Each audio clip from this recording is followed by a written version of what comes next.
Our son, who was all of 4 years old, went to school first in a place called Newcastle. And we had, and this time by design, gone and lived in a place where there were these fabulous schools in the National League tables and all that. So he was, as a result, would automatically go to one of those schools. So we were very happy when he got his admission there, and we sent him for about 3 months or so, and came our first parent-teacher meeting. The teacher, a very status and smart woman, was sitting in her chair, a lovely big armchair. And we were made to sit on those little chairs where the kids sit, right? So we squeezed in it, below her, and she was looking down at us, and she started listing out the difficulties our son had had for those 3 months. So he was not sitting at one place, he would run after squirrels, he would not hear the bell ring and come back once the tiffin break over. And as she kept rattling these things, I felt smaller and smaller. And soon, that little chair felt big for me. But suddenly, as she stopped, my wife Shailaja, she piped up and said, and what about her strengths? As the child starts growing up, there are other things that start creeping in. And those are expectations, especially when a child starts going to school, right? And since in our system, in the Indian system, they start going to school nowadays at 2.5, the burden begins to build up. And the pain on realizing how different your child is.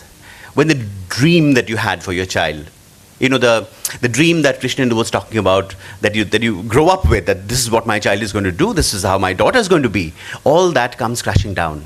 And then begins the shame and the guilt and the rationalizations, or the doctor shopping, going from one doctor to the other, hoping that this one, and I have so many of parents who come to me, would have gone to 2-3 other people, and they might have then approached me, and they'll keep all that information quietly within themselves and wait for me to, hoping, and many times you'll find that the kind of things they would say to me almost, I can sense that they've already read up about it, they already know about it, and they're hedging those questions, they've prepared answers for it, almost with the hope that my eventual diagnosis is going to be different.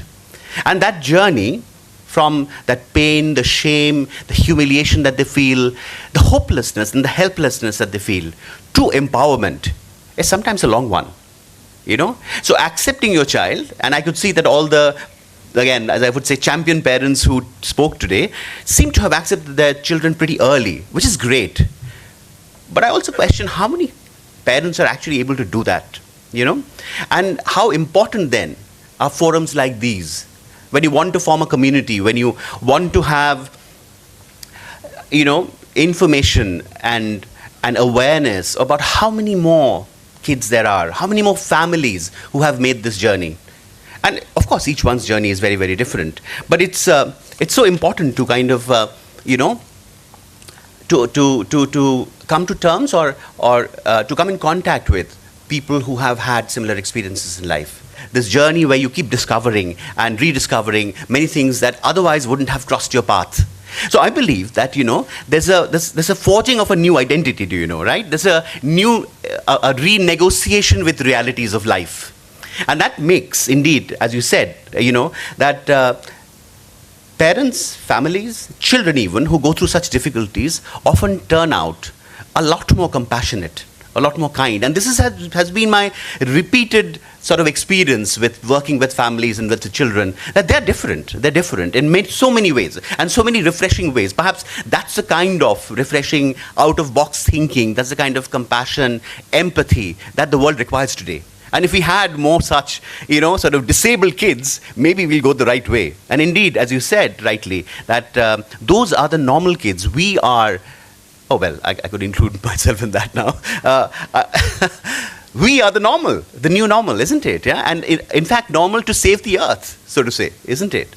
Rather than allow kids who are differently able to drift and to go their own way, to get completely neglected and criticized and indeed dealt with very harsh treatment at different stages of their lives, if we can nurture them, come together as a community of parents as you're doing today, that there can be nothing better than that. And there are again, if you look at research or if you look at clinical experience, you look at families and their stories, you see that the kids who were accepted as they are, the kids who got a family who were understanding, the kids who had a community in terms of extended families, schools, orchids and similar institutes and parent bodies like yourself, those have so much a better chance to make it in life. And not just make it in life, make such a difference in the rest of the world.